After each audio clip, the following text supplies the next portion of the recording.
আসসালামু আলাইকুম রহমতুল্লাহি তাআলা ওয়া বারাকাতু। কোরআনের পাঠশালার অ্যাডভান্স ব্যাচের আমাদের নতুন একটি ক্লাসে সকল স্টুডেন্টকে স্বাগত জানাচ্ছি। যারা এই ক্লাসে আছেন বা যারা এই ক্লাসের ভিডিওটি দেখবেন, সবাইকে বলবো আজকের ক্লাসটি আপনাদের জন্য খুবই ইম্পর্টেন্ট। কেন ইম্পর্টেন্ট? কারণ গুরুত্বপূর্ণ কিছু বিষয় আপনাদের জাস্ট আধা ঘন্টার ভিতরে ইনশাল্লাহ ক্লিয়ার করে দেব। আল্লাহ তালা আমাদেরকে তৌফিক দান করুন এবং আমাদের সবাইকে সহজে বুঝার তৌফিক দান করুন। আমিন। ওকে, এর ভিতরে আমি একটা কথা বলি। আমার এই যে আমার ছেলেটা আসলে আপনাদের দেখে করতেছে যে সবাই ক্লাস করতেছে, সে ক্লাস করতে পারতেছে না। যাই হোক, সবাই দোয়া করেন, ঠিক আছে? ওকে, তাহলে আমরা ইনশাল্লাহ ক্লাসটা স্টার্ট করছি। আউযু বিল্লাহি মিনাশ শাইতানির রাজিম। সবাই জোরে জোরে বলেন। أعوذ بالله أعوذ من بالله من الشيطان الشيطان الرجيم. الرجيم বিসমিল্লাহির রহমানির রহিম। بسم بسم الله الله الرحمن الرحمن الرحيم. الرحيم আল্লাহুম্মা সাল্লি আলা মুহাম্মাদিন নাবিয়্যিল اللهم اللهم صل على محمد صل على محمد নাবিয়্যিল উম্মি نبي الأمي ওয়া আলা আলি وعلى آله آله ওয়া সাল্লিমা তাসলিমা। وسلم وسلم تسليما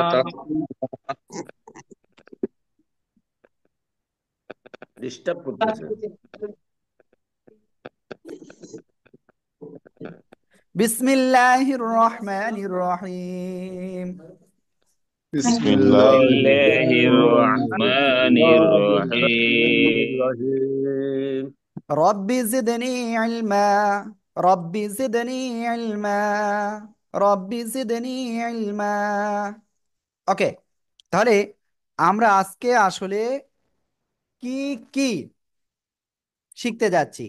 আমরা একেবার যত তাসবিদ আছে আমরা সব কিছু ইনশাল্লাহ আজকে ক্লিয়ার করব, ঠিক আছে? যত তাসবিদ আছে একেবার কলকলা থেকে স্টার্ট হবে ইনশাল্লাহ এটা, ঠিক আছে? কোন জায়গা থেকে স্টার্ট হবে? কলকলা থেকে। ওকে, আমি আশা করবো ইনশাল্লাহ সবাই এই ক্লাসটা গুরুত্বপূর্ণ, আর এই ক্লাসটা একটু ফাঁকি দিবেন না কেউ, হ্যাঁ? ওকে, কলকলার অক্ষর কয়টি জানার আগে কলকলা কি করতে হয় সেটাও বলবো। কলকলা অর্থ হলো প্রতিধ্বনি বা কম্পন বা ধাক্কা দিয়ে পড়তে হয়, এক কথায় বাংলা সহজ ভাষায় যদি বলি। কলকলার অক্ষর হলো পাঁচটা: কফ, ত, বা, জিম, ডাল। এই যে পাঁচটা অক্ষর, এই পাঁচটা অক্ষরে কোনো অক্ষরে যখনই সাকিন হবে ধাক্কা দিয়ে পড়তে হবে। ওকে, আমি যদি এখন আপনাদের একটা উদাহরণ দেখাই, তাহলে এই উদাহরণটা কি দেখাবো? দেখেন,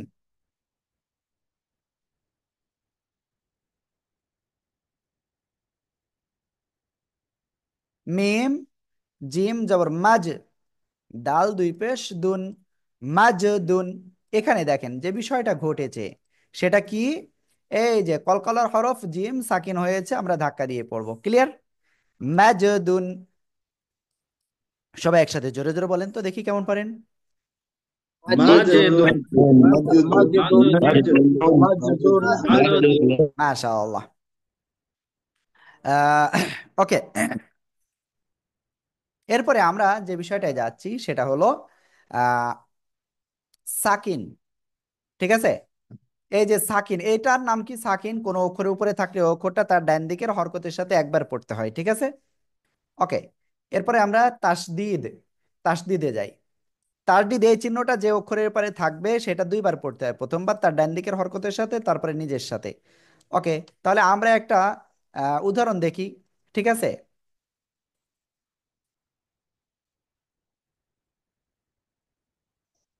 হুম।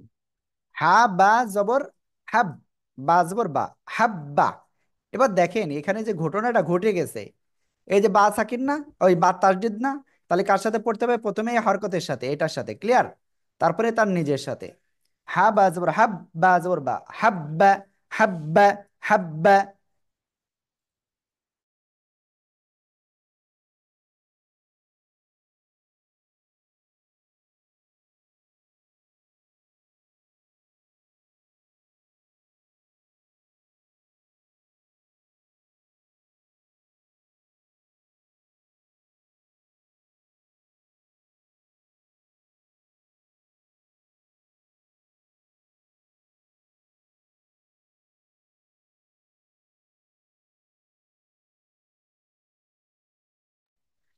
ওকে, আমি আন্তরিকভাবে দুঃখিত, আসলে আমাদের এক আপু কল দিয়েছিল, সরি। যাই হোক, তাহলে কি তার্ডি যুক্ত শব্দ কিভাবে পড়তে হবে আমরা বুঝে গিয়েছি। এরপরে আমরা আরেকটা উদাহরণ আমরা এর আগে দেখলাম, সাকিন যুক্ত অক্ষর। এই সাকিন যুক্ত অক্ষর আমরা কিভাবে পড়বো? তার ডাইন দিকের হরকতের সাথে আমরা একবার পড়বো। কয়বার পড়বো? একবার পড়বো আমরা, ঠিক আছে। ওকে, কয়বার পড়বো? একবার। তাহলে আমরা একটুখানি দেখি কেমন।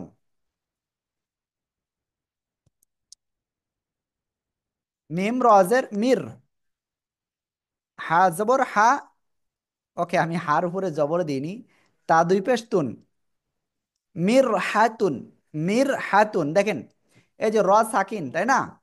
তার ডান দিকের হরকতের সাথে একবার পড়তে হবে। কয়বার? একবার পড়তে হবে। আশা করি ইনশাল্লাহ বুঝতে পেরেছেন।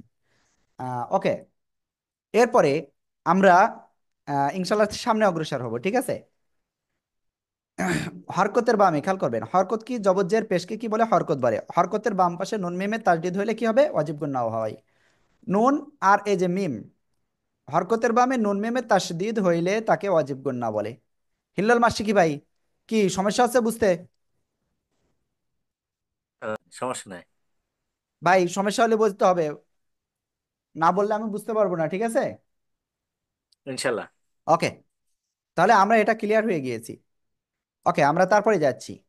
আমরা এটার একটা উদাহরণ দেখি, ঠিক আছে। ওকে, আমি একটা বড় উদাহরণ দিব এটা।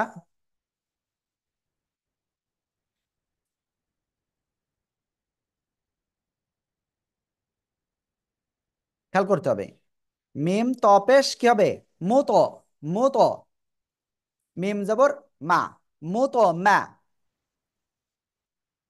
হামজা নুন জের ইন, নুন জবর না, ইন্না, তাই না? দেখেন এখানে কি কলকলা চলে আসছে। কি সবাইকে এটা বুঝতে পারছেন যে এটা কলকলা হয়েছে? জি জি হুজুর। জি হ্যাঁ। স্ক্রিন দেখা যাচ্ছে। ওকে, এখানে মনে হয় কেউ একটা প্রবলেমের কথা বলছিলেন। জি, আপনি বলেন কি প্রবলেম। স্ক্রিন দেখা যাচ্ছে না। না, না, দেখা যাচ্ছে তো। হুজুর আপনি স্ক্রিন তো দেখি না। স্ক্রিন দেখা যাচ্ছে তো আমাদের কাছ থেকে। দেখা যাচ্ছে তো। হ্যাঁ, এখন দেখা যাচ্ছে, দেখেন। দেখি না। হুজুর আহ, দেখা যাচ্ছে। দেখা সিদ্দিকুর যাচ্ছে রহমান তো ভাই, হুজুর। এখন কি দেখা যাচ্ছে? না, দেখা যাচ্ছে না। ভাইয়া তাহলে একটা কাজ করেন, আপনি আপনার ক্লাস থেকে বের হয়ে আবার এক্ষুনি চলে আসেন, আপনার ওখানে নেটওয়ার্কের প্রবলেমের জন্য একটু হয়েছে। আচ্ছা, এখন আসছে, এখন আসছে, এখন আসছে, ওকে ওকে ওকে ওকে, এখন ঠিক আসছে। আছে ভাইয়া। হ্যাঁ। বা আহ ইন্না ওকে, মুতু। ঠিক আছে। তাহলে আমরা কলকলা ক্লিয়ার ভাবে বুঝতে পেরেছি। এরপরে কি? হরকতের বামে নুনের তাসদিদ হয়েছে ওয়াজিব গুন্না, আমরা এটাও বুঝতে পেরেছি, ঠিক আছে। মুতমাইন্না, হরকতের বামে নুনের তাসদিদ ওয়াজিব গুন্না। সবাই একসাথে জোরে জোরে পড়েন তো, এটা দেখি কেমন পড়েন। মুতমা মুতমাইন্না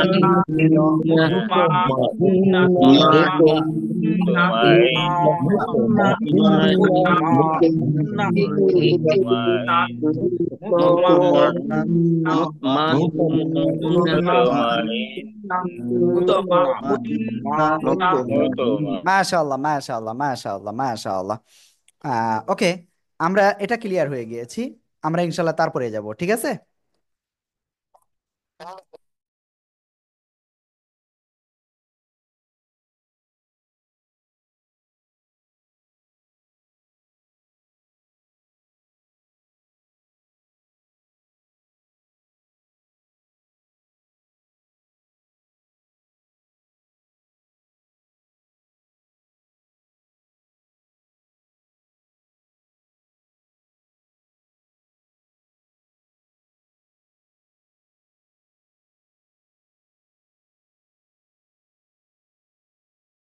ওকে, আসলে কল আসতেছে যে একটু প্রবলেম হচ্ছে আপনাদের, সরি আমি এটার জন্য।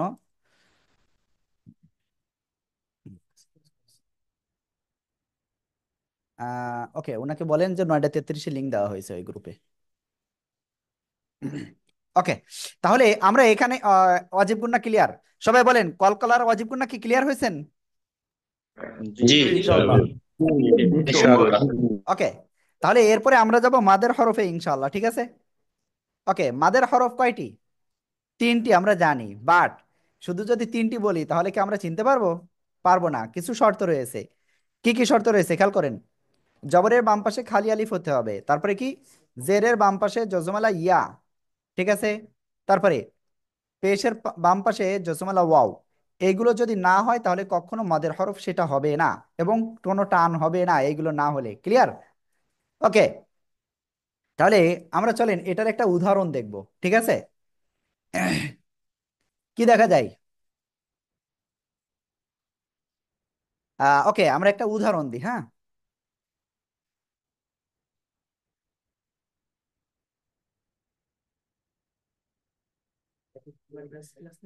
হুম, দুটা মিম অও পেশ মু।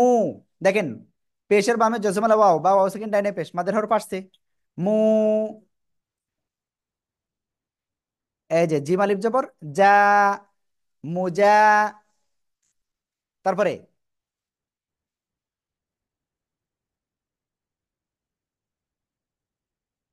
হাই ইয়াজের হি, মু যা হি, মু যা হি।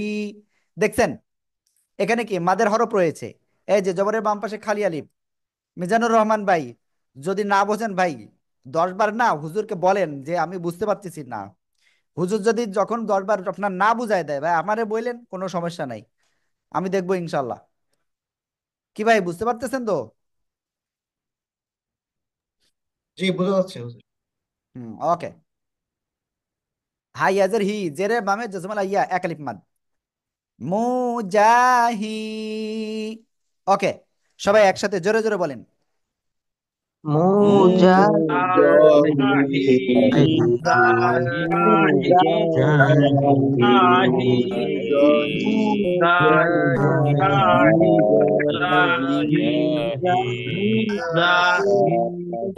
মাশাআল্লাহ, তাহলে আমরা এটা ক্লিয়ার হয়ে গেছি। এরপরে 3 আলিফ মাদের চিহ্ন কি মনে আছে? এই যে, তাই না? 4 আলিফ মাদের চিহ্ন কি? এই যে। ক্লিয়ার? ওকে, আমরা তাহলে একটা কাজ করি। আমরা 4 আলিফ মাদের একটা উদাহরণ পড়ি, একদম সহজ উদাহরণ দিচ্ছি। জিম আলিফ জবর যা, হামজা জবর আ, যা আ। এই যে মোটা বাঁকা চিহ্ন, তাহলে এখানে কয় আলিফ টান হবে? 4 আলিফ টান হবে, ঠিক আছে? যা আ, সবাই একসাথে জোরে বলেন।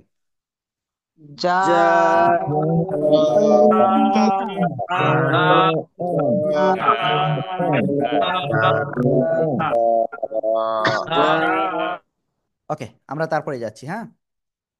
এরপরে দেখেন 3 আলিফ মাদের হামজা।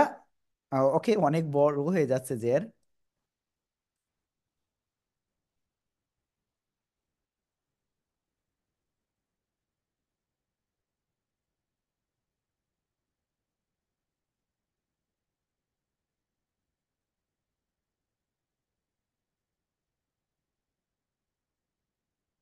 দেখেন এই যে এখানে কি আছে, জবরের বামে খালি আলিফ, এক আলিফ মাদ না? এবার দেখেন এখানে যে জিনিসটা, এরকম একটা কি চিকুন বাঁকা চিহ্ন থাকবে, ঠিক আছে? ও এখানে না, সরি, এখানে, ঠিক আছে? 4 আলিফ টান হবে না এখানে, কিন্তু এখানে 3 আলিফ টান। কেন? চিকুন বাঁকা চিহ্ন রয়েছে। ওকে, ইসরাঈলা, সবাই একসাথে জোরে বলেন।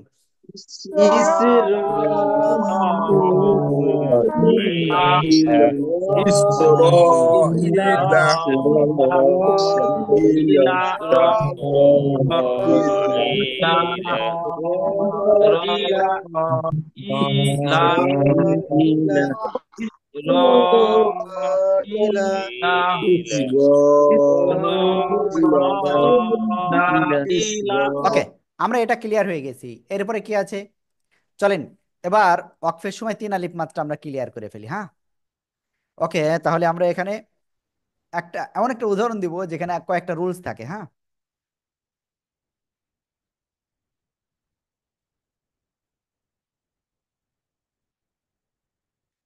মিম বা পেশ মুবো কলকলা হয়ে গেল, আমরা কি বুঝে ফেলেছি? কি আপনারা বুঝেছেন তো? জি স্যার ইনশাআল্লাহ। বুঝেছি। হজের জি সি, মুবো সি। এরপরে বসি ওয়াও পেশ। দু ওকে, এই যে আমি ওয়াও কিন্তু দিইনি এখনো। মুবো সি রু, নুন জবর না, মুবো সি রু না। আর এখানে ওয়াকফের চিহ্ন। তাহলে আমরা এখানে কি দেখতে পাচ্ছি? এখানে কি রমোটা, ঠিক আছে, আবার একালিপ মাদ, তাই না? আর এই জায়গায় যদি থেমে যায়, এই যে শাহাবুল ভাই, এ পড়াও কিন্তু মোবাইলের মধ্যে চলে যাবে বলো। ওকে, তাহলে আমরা ক্লিয়ার। তাহলে এখানে কি খাড়া জবর নাই, মাদের হরফ নাই, গলতে বাদে দুই জবর নাই, তাহলে কি হবে? সাকিন হবে। আর এক আলিফ মাদের পরে আমরা ওয়াকফ করলে তিন আলিফ টান হবে কোথায়? এখানে। মুবসিরুন, জোরে জোরে বলেন। মুবসিরুন মুবসিরুন মুবসিরুন। মাশাআল্লাহ, তাহলে আমরা এটা ক্লিয়ার হয়ে গিয়েছে।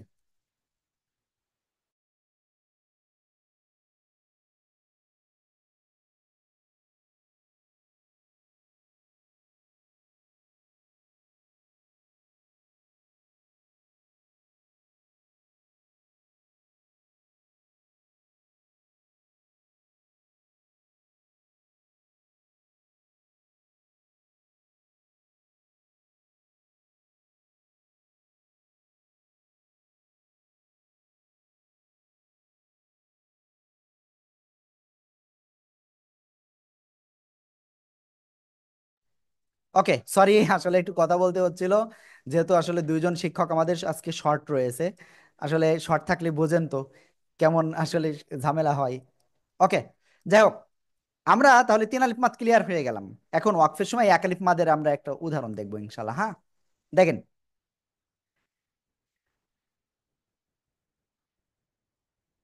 হাজের হি, জিম আলিফ জবর যা, হিজা। বা আলিফ দুই জবর বান, হিজাবান, ঠিক আছে। এখন কথা হলো, এখানে তো হিজাবান, তাহলে এখানে এই আকালিফ টান কেন হবে? খেয়াল করতে হবে একটা জিনিস কিন্তু আপনাদের। এই জায়গায় গোলতাবাদের যদি দুই জবর থাকে থেমে যাওয়ার সময়, তাহলে কি হবে? এক জবর বাদ দিয়ে একালিফ টেনে পড়তে হবে। আশা করি ইনশাল্লাহ সবাই বুঝতে পেরেছেন। তাহলে হাজের হাই, জিম আলিফ জবর যা, বা আলিফ দুই জবর বান, হিজাবান না হয়ে হবে হিজাবা। সবাই একসাথে জোরে জোরে বলেন। হিজাবা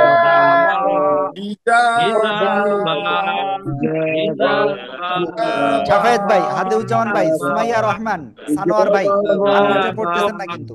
ইজাব ওকে, আনমিউটে কারা পড়তেছেন না ভাই, আমি কিন্তু সব দেখতে পাচ্ছি, হ্যাঁ। যদি আজকে ভালো করে পড়েন, আমার অনেক কষ্ট হচ্ছে, কারণ একের পর এক ক্লাস নিতে হচ্ছে, একের পর এক ঝামেলা। তারপরেও আপনাদের ক্লাস কিন্তু আমরা মিস দেয়নি। একটা মেসেজ দিয়ে দিলে কিন্তু হয়ে যেত, বাট আমরা কেন দেয়নি? কারণ আমরা চাই আপনাদের ভালো, ঠিক আছে। এজন্য আমরা আপনাদের ক্লাসটা মিস দেয়নি, ঠিক আছে। একটু জোরে জোরে পড়েন সবাই, হ্যাঁ। আর আজকে ক্লাসের শেষে একটা ঘোষণা আছে সবার জন্য। ওকে, তাহলে হিজাবান এর জায়গায় হিজাবা হবে, এটা ক্লিয়ার। ওকে, এরপরে আমরা নুন সাকিন বা তানভিনের প্রকারে চলে যাব এখন, ঠিক আছে। ইজারের অর্থ কি স্পষ্ট করে পড়া। মনিরুল ইসলাম জুয়েল ভাই, খেয়াল করেন, ঠিক আছে। ইজারের অর্থ কি স্পষ্ট করে পড়া। আজ ইজারের অক্ষর কয়টা? ছয়টা। হামজা, হা, আইন, হা, গইন, খ, ঠিক আছে। এই যে ছয়টা অক্ষর, এই ছয়টা অক্ষরে কোনো একটা অক্ষর যদি নুন সাকিন বা তানভিনের পরে আসে, তাহলে কি হবে? স্পষ্ট আকারে পড়তে হবে। চলেন আমরা একটা উদাহরণ দেখব, ঠিক আছে। ওকে, আমরা ইনশাল্লাহ এখন যে উদাহরণটা দেখব সেটা হলো,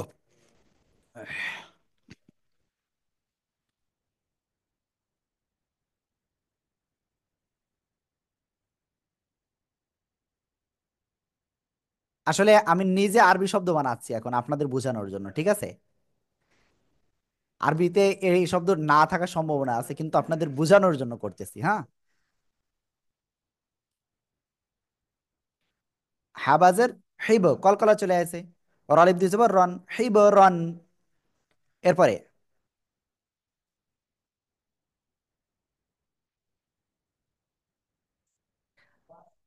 আইন জবর আ, লামিয়া খাড়া জবর লা, আলা। ঠিক আছে, তানবিনের পরে ইজারের অক্ষর আইন আসছে, তাহলে কি হবে? স্পষ্ট আকারে পড়তে হবে। ঠিক আছে, হিবরান আলা। সবাই একসাথে জোরে বলেন। হিবরন আলা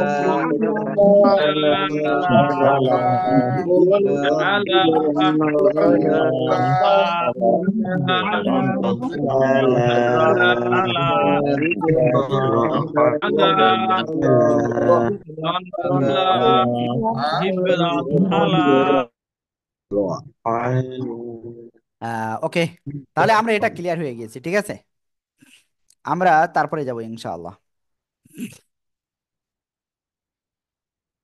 আল্লাহ। এখন এরপরে হলো ইজারের পরে কি ইকলাব ধরেন, আমরা ইকলাবে চলে যাই। ইকলাবের অক্ষরে একটা বা, নুন সেকেন্ড বা তানবিনের পরে আসলে আমরা কি করতে হবে, কি করব? ছোট্ট একটা নুন সেকেন্ড বা মিম সেকেন্ডের উপরে ছোট্ট একটা মিম থাকবে, আমরা ওইটা ধরে পড়বো আমরা। হ্যাঁ, তাহলে ওইটার একটা আমরা উদাহরণ দিই। আসলে কি উদাহরণ দেওয়া যায়?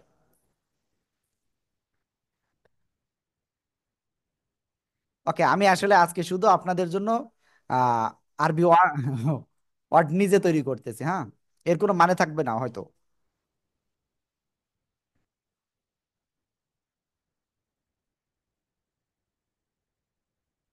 ও, কিছু কিছু থাকবে।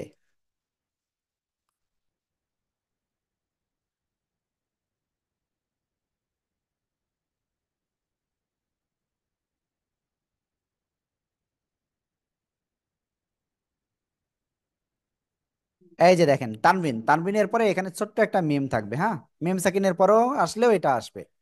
ঠিক আছে, মানে এক কথায় নুন সাকিনের পরে আসলেও এরকম ছোট্ট মিম আসবে। কফ জবর কর, ওয়াইয়াজের রি, একালিপ টান, বা, আলিফ দুই জবর বান হওয়ার কথা ছিল, কিন্তু এখানে বা আসার পরে তানবিনের পরে বা আসছে, এই জন্য মিম ধরে পড়তে হবে। বা মিম দুই জবর বাম, বাজের বি, মিম আলিফ জবর মা, করিবাম বিমা। সবাই একসাথে জোরে বলেন। قريبا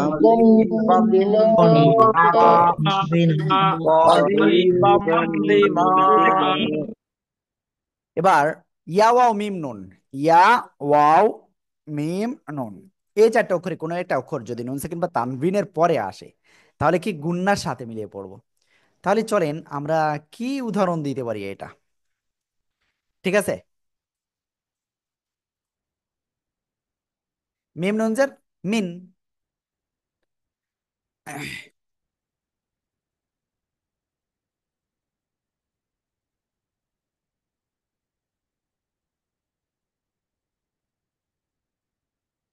দেখেন, মিম নুনজের মিন হওয়ার কথা ছিল, কিন্তু এখানে চলে যাবে কেন? নুন সেকেন্ডের পরে মিম আসছে, গুন্নার সাথে মিলিয়ে পড়তে হবে।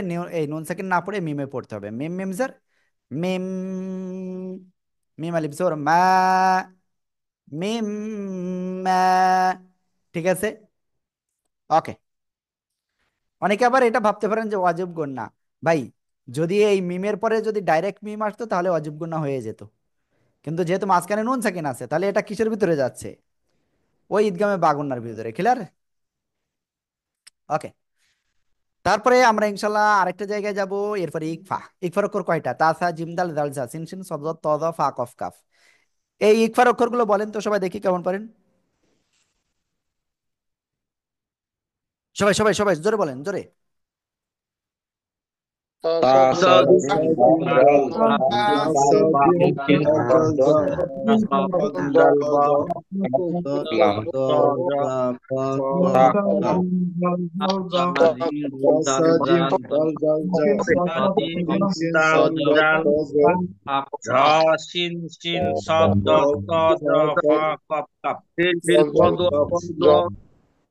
তাসা জিম দাল দাল জা সিন সিন সদ ত দ ফা কফ কাফ। এই 15টা অক্ষরে কোনো একটা অক্ষর যদি নন সেকেন্ড বা তানভিনের পরে আসে, আমরা কি করব? আমরা নাকের ভিতরে নিয়ে গুণনা করে পড়বো। ওকে, এখন সেই গুণনাটা কেমন হবে দেখেন। র দন্তন্য কি রন হয় না? আমি আবার একটু দেখি। র, ও এই কালার কেন নিলাম আমি, দেখেন র দন্তন্য রন হয়। এখন যদি এখানে দন্তন্য না এসে র অনিঃস্বার হয় তাহলে কি উচ্চারণ হয়ে গেল? রং, রং, তাই না? একটু নাকের ভিতরে দেখেন অটোমেটিক চলে যাচ্ছে। তা আমরা ইকফা গুণনাটাও ওই রকম করব। যেমন আমি যদি এখন আহ একটা উদাহরণ দেখাই।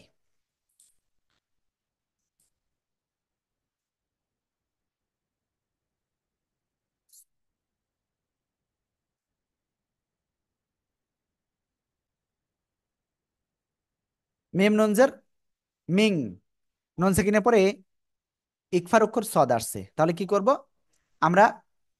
অনুসারের মতো গুণনা করব, অনুসারের মতো, ঠিক আছে? মিও সয়া, মিও সয়া, সবাই জোরে জোরে বলেন।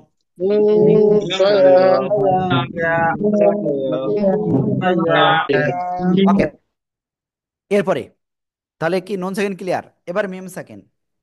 এই যে মিম সাকিন, মিম সেকেন্ডের পরে যদি এই বা আর মিম আসে তাহলে গুণনা হবে, না হলে গুণনা নাই। ক্লিয়ার?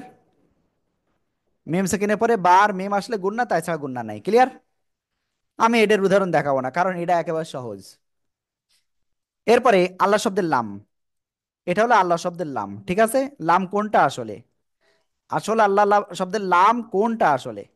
এই মাঝখানের এটা আল্লাহ শব্দের লাম। এই আল্লাহ শব্দের লামের ডাইনে যদি জবর অথবা পেশ আসে তাহলে আল্লাহ শব্দের লাম হলো মোটা আওয়াজে পড়তে হবে, অর্থাৎ সিম্পল ল। আর যদি আল্লাহ শব্দের লামের ডাইনে জের আসে তাহলে লয় আকারে লা পড়তে হয়, ঠিক আছে? তাহলে এতদিন আমরা যারা আল্লাহু বলেছি তারা ভুল করেছি। তাহলে এটা কি হবে? আল্লাহু। সবাই একসাথে জোরে জোরে বলেন তো দেখি কেমন পারেন। আল্লাহ। ওকে, আমরা তারপরে যাই ইনশাআল্লাহ। এবার র অক্ষরটা, এই যে র অক্ষর, এর উপরে জবর বা পেশ হলে মোটা আওয়াজে পড়তে হবে। জবর হলে র জবর র, আর পেশ হলে রয় রস্যকারে রু, রু। ক্লিয়ার?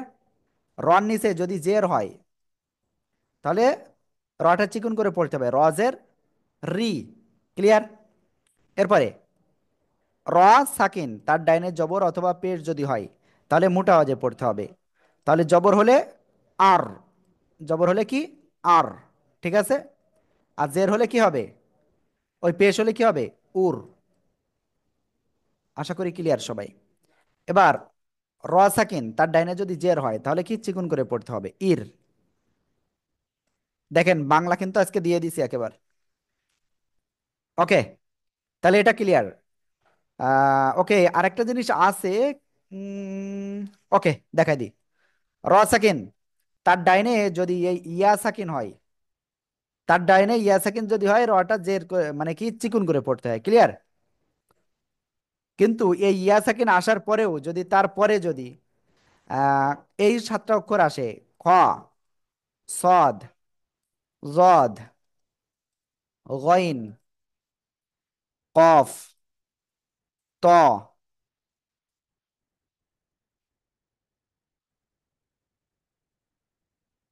জ, এই সাতটার কোনো একটা আছে র সাকিন, তার ডাইনে ইয়া সাকিন, কিন্তু তার বামে যদি এইগুলো থাকে, বা র সাকিন তার ডাইনে জের কিন্তু তার বামে এগুলো যদি থাকে তাহলে র মোটা করে পড়তে হবে, ঠিক আছে? ওকে, হ্যাঁ ওকে। আর কোনো রুলস কি বাদ আছে? আর অক্ফের নিয়ম তো অলরেডি বলেছি।